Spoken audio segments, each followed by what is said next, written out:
As the minutes began to pass once more, there was only one plan which my mind would allow any credence: defecting. I didn't know what those metal beasts were, but if they were controlled by the Entente, they'd massacre me anyways. Even so, my only hope for survival was to run into the arms of my sworn enemies.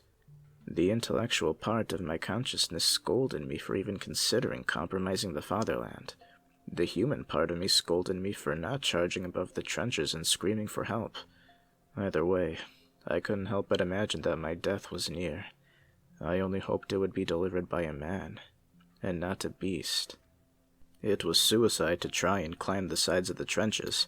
If the sharpshooters didn't fire at you before you could wave the white flag, then the barbed wire would entangle you in a razor-wired sarcophagus. My only avenue for escape was to enter no man's land, and the only place I knew to enter there was the place I had used to exit it some months before. As the trenches expanded and the enemies dug in, nobody went near the lighter, to the battlefield, unless ordered to. And that in and of itself was a death sentence alone. I realized that it didn't truly matter. If I stayed in the trench, I'd either cough up a lung, get eaten by a mechanical prehistoric beast, or I could traverse no man's land, dodging artillery and landmines, and if the Entente is merciful, I'll be executed when I wasn't looking. Either way, I supposed I was a walking corpse, meaning there was no reason not to try. Is it not a brave way to die, trying to save one's life? I immediately rose to my feet, ignoring the dizziness, and began to carefully creep in the direction of the next trench.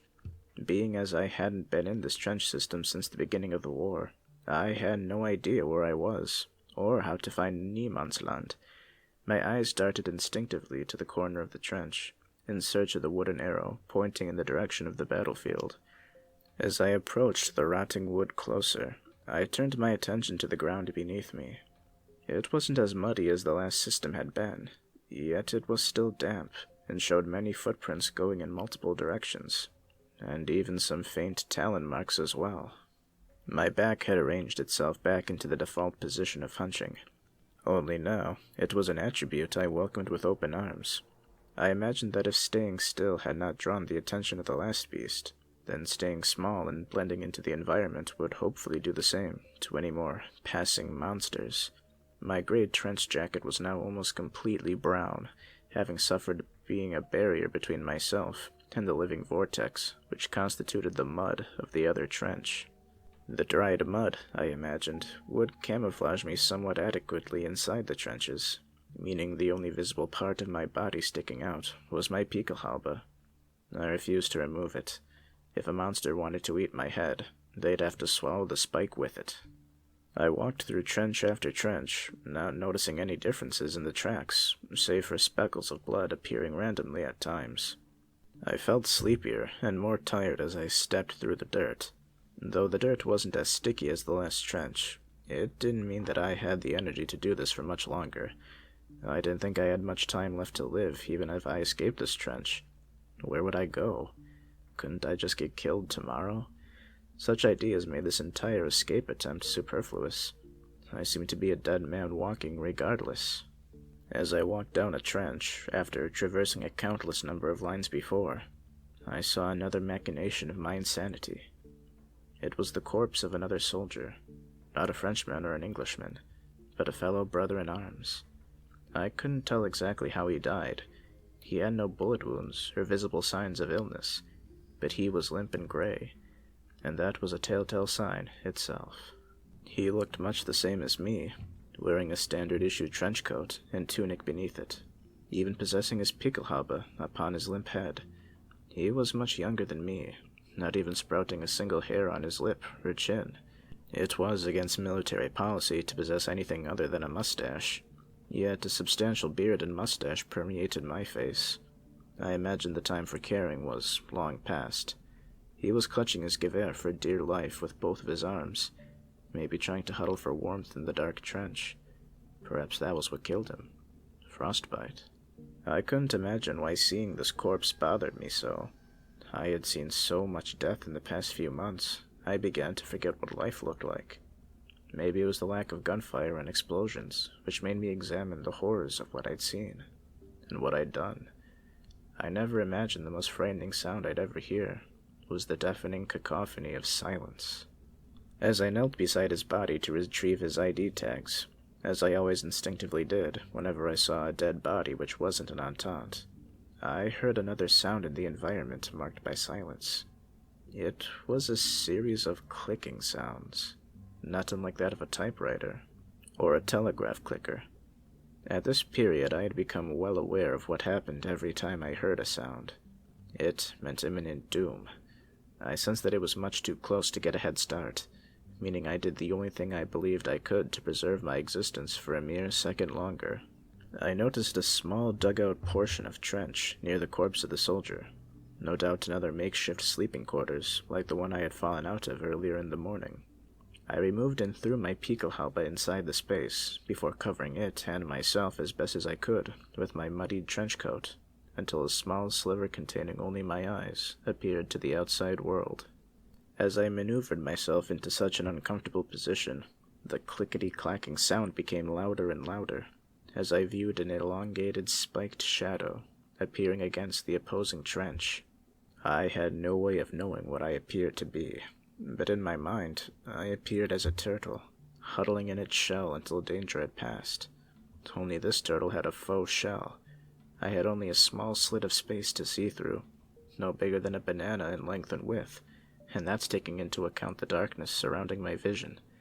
I didn't know if this beast was the same as what I had narrowly escaped from, or even if it could smell my rancid body odor, but it was a chance I had no choice but to take. The shadow approached faster and faster, moving meters in the mere blink of an eye.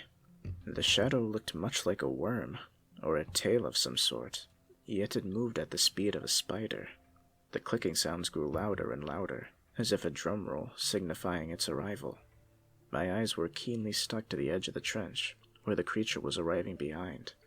Doing my best to control my breathing, a small wheeze or two made itself audible. I only hoped that my lungs would cooperate when the creature came closer, or at least my death would be swift. And as it turned the corner, I was glad to know that it wasn't the mechanical dinosaur which had been following me, but was disappointed to be met with something more frightening. I believe they were called centipedes, creatures like worms, but with hundreds of miniature legs, propelling itself in any direction at impossible speeds.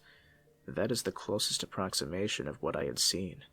Though much the same as the dinosaur lizard, it didn't appear organic in nature, but mechanical, as in my own personal hell.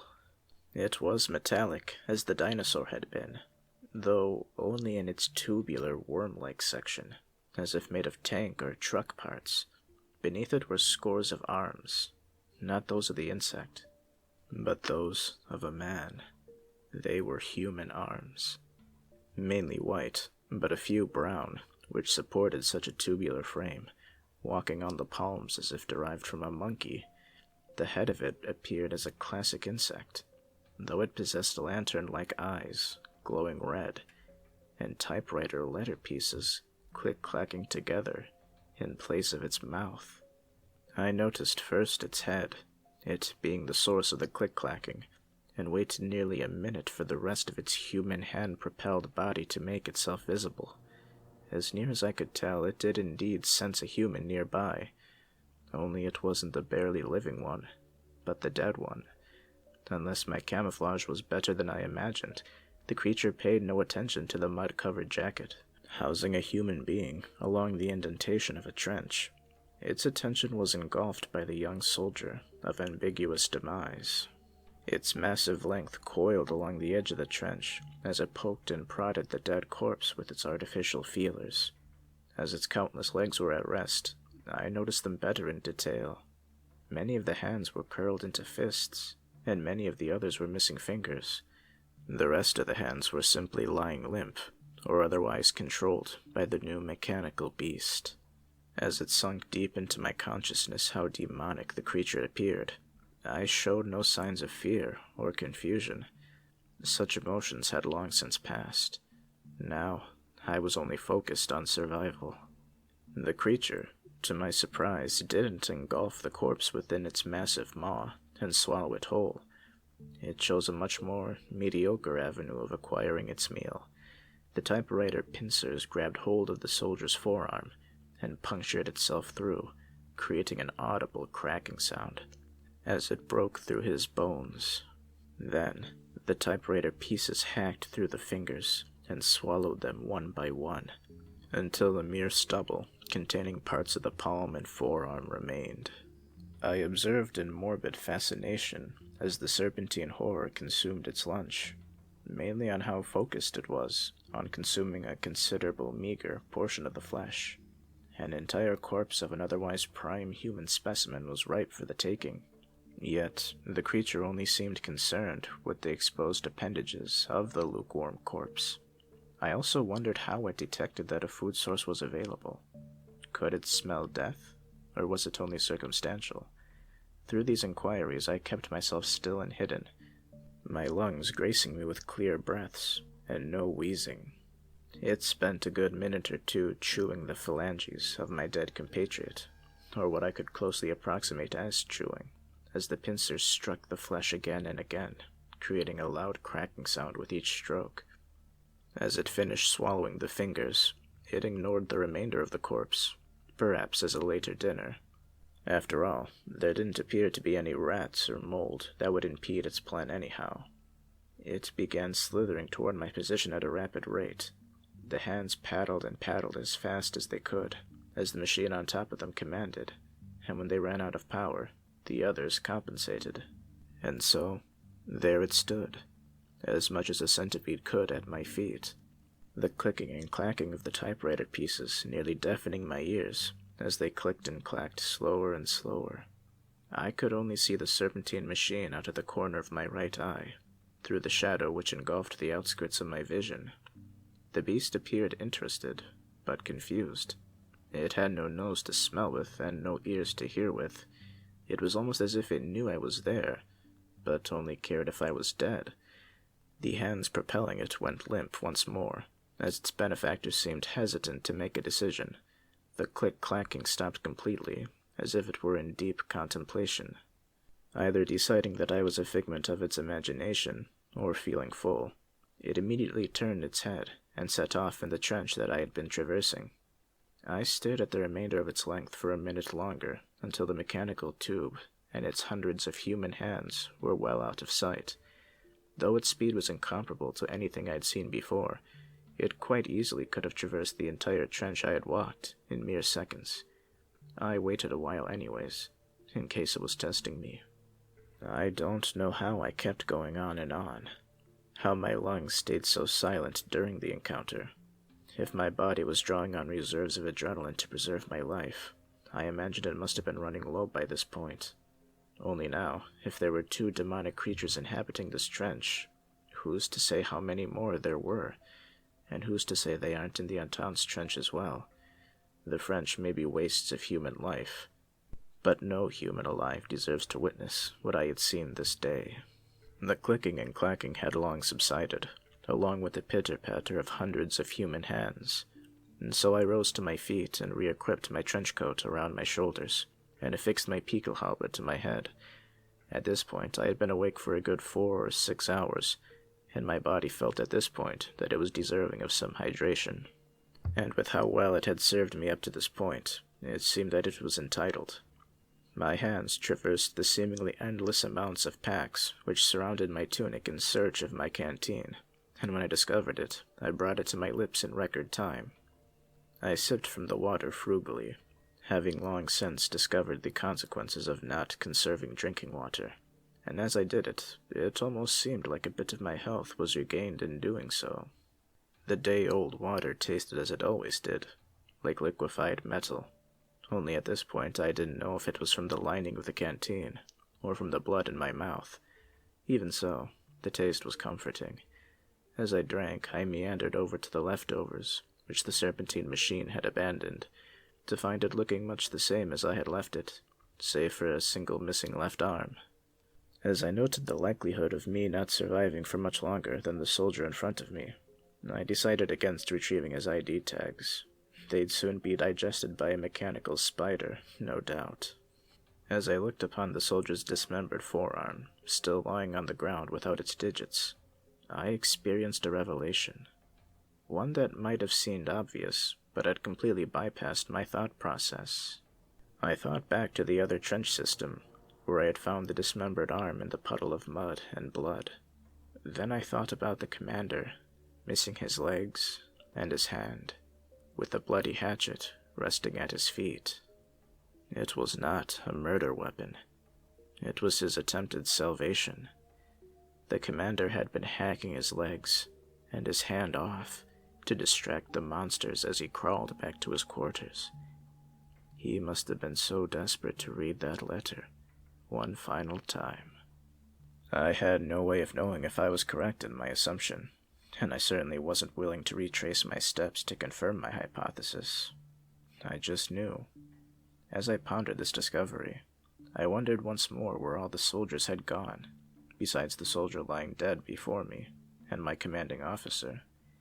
I hadn't seen a single living human at all, and as I thought more of it, the mechanical lizard and the serpentine machine were massive in size. Not ginormous, but easily enough to be seen by sharpshooters. Yet there was no gunfire at all. No sign of life in the opposing trench. Such a realization only cemented a feeling of hopelessness within myself.